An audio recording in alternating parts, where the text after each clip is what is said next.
Good afternoon, everybody. Uneducated Economist here. In this video, I'm going to talk about the bullwhip effect and how it's going to impact monetary policy coming out of the Federal Reserve as we move forward here. A lot of people know that I work at a lumberyard. I do retail sales for a living, and as I was describing what it was that I was seeing happening within the lumber industry, it was the viewers of my channel who were coming out and saying, hey man, what you are describing is the bullwhip effect. As I did more research on the bullwhip effect and what impacts it has within the economy, I knew, yes, that's exactly what was happening within lumber, and I was very suspicious that we are going to start seeing this very same thing happening throughout many parts of the economy, throughout many different industries. Now, we are starting to see it take place within the pork and chicken industries. We're seeing it take place within the semiconductors, within cars, within like oil, natural gas. There is a lot of places that you're starting to see a lot of oversupply beginning to take place. Now, the bullwhip effect, what is this, right? This is when there is misunderstandings on where it is that the inventory level should be according to the demand that has taken place at the time.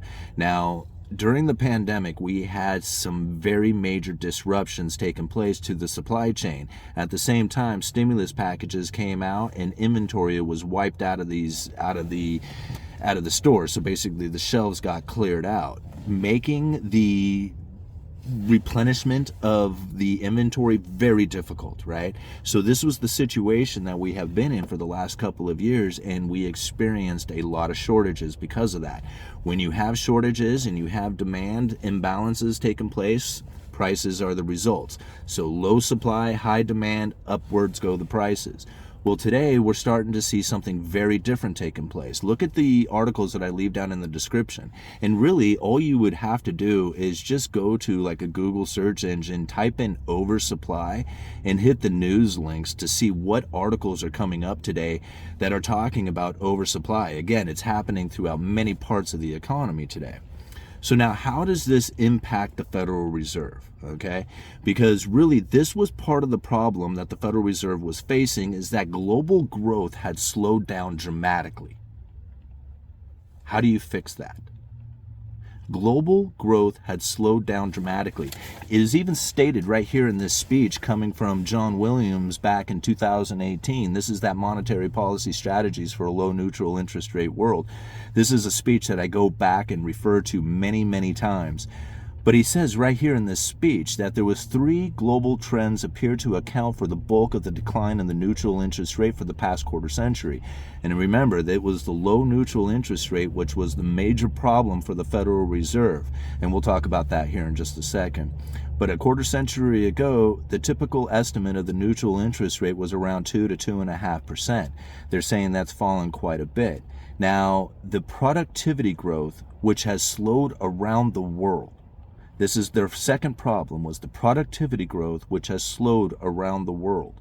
Now we think about this. How do you stimulate the economy? How does the Fed typically stimulate the economy? What they would want to do is they would want to lower interest rates, right? The Fed funds rate. However, the neutral interest rate was so close to zero that dropping the Fed funds rate far enough below neutral to stimulate the economy became ineffective because they hit the lower bound of zero. Monetary policy has essentially come to an end. And stimulating the economy to get that growth, get people to borrow money, to start businesses, to go out there and spend vacations, houses, cars, whatever, all that money borrowing was starting to slow down very dramatically to create the growth that the Federal Reserve was noticing was slowing down dramatically. So now here, how do you create the growth, right? How do you get, like, you think about it.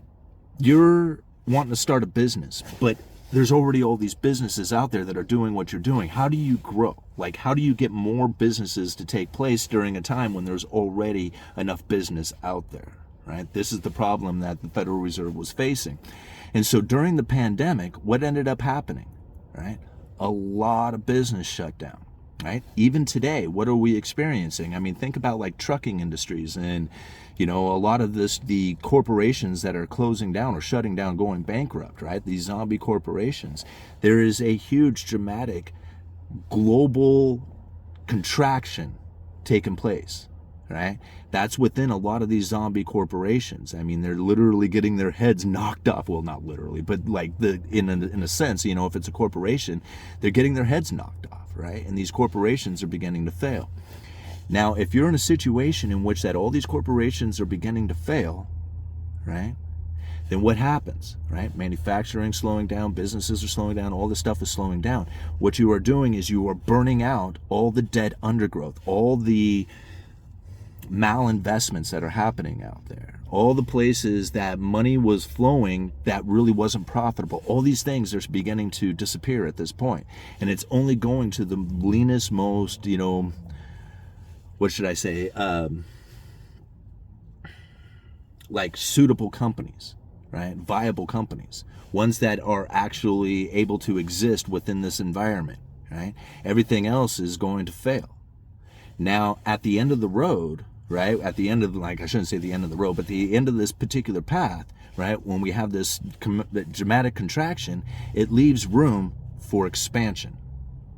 Okay, so now how do you create that room, right? Well, they elevated the interest rates, which makes it very difficult to roll your old debts into new debt. So if you're a corporation who's reliant on debt, this particular environment makes it very difficult to roll that over into new debt. A lot of times you're just going to end up failing from it, right? So now this is what the Federal Reserve is actually looking for. They're looking for this failure to actually take place, right? They're wanting to clear out all this dead undergrowth, right? The bad zombie corporations that are out there. So think about this for just a minute, right? Here you had this huge expansion of money supply, wiped out all the inventory out there, right?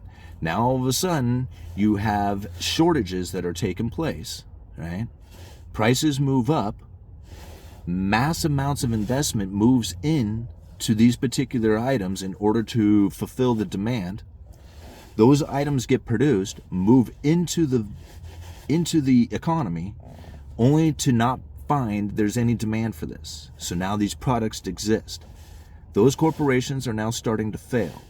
These items that are now in the system, right, which have created the oversupply, again, look down in the description, you're seeing this oversupply, will eventually find its way through the system, leaving very little inventory to back it up. When the prices move up because of that shortages that are taking place due to the lack of manufacturing that is occurring today, right, then you're going to find investment moving into production, and we can find global growth taking place at that point. Do you see how the circle ends up happening? Like, if there wasn't a pandemic, then we would still have a lot of supply within the system, leaving very little room for growth. But because we wiped out the inventory and at the same time created a situation in which that the bullwhip effect from the demand moved into a lot of manufacturing, which was false demand. It didn't exist. Now that manufacturing base is starting to slow down. This is going to create shortages. See, this is one of the reasons why the Federal Reserve probably will not be lowering interest rates going into the future. Because if there is truly shortages, like real shortages due to the fact that there is a slowdown in manufacturing, which we are experiencing today, right? This oversupply does not bring manufacturing up, right? Oversupply slows manufacturing down. So when we have manufacturing slowing down like we are, eventually the supply will be distributed out there and there's going to be a lack of supply. What happens if there's shortages? Prices move up. This is what we can expect to take place moving into the future. And it's at that point that the Federal Reserve then will have their global growth back. Then they can start moving interest rates around again. After the shortages have kicked in and the prices move up, the demand for investment will begin to take place, right? The investment moving into these particular products. And that's where the Federal Reserve can then lower interest rates to stimulate the economy and get that growth to start taking place again. This is pretty difficult to wrap your heads around. I mean, I probably should have used a whiteboard for this, but really, if you can just think about, like, there being an oversupply prior to the pandemic, and right now there is still an oversupply, but there's no manufacturing really happening. Okay. Once that supply is gone, now what? Right? That's the question. And this is where I think a lot of people are misunderstanding what has taken place here, right? Is that they're not really taking the bullwhip effect into account, right, on how this is depleting the inventory levels out there and is going to create a situation in which that the shortages are going to rise and the prices are going to move up. If the prices move up, the Federal Reserve will have to combat that with higher interest rates, right?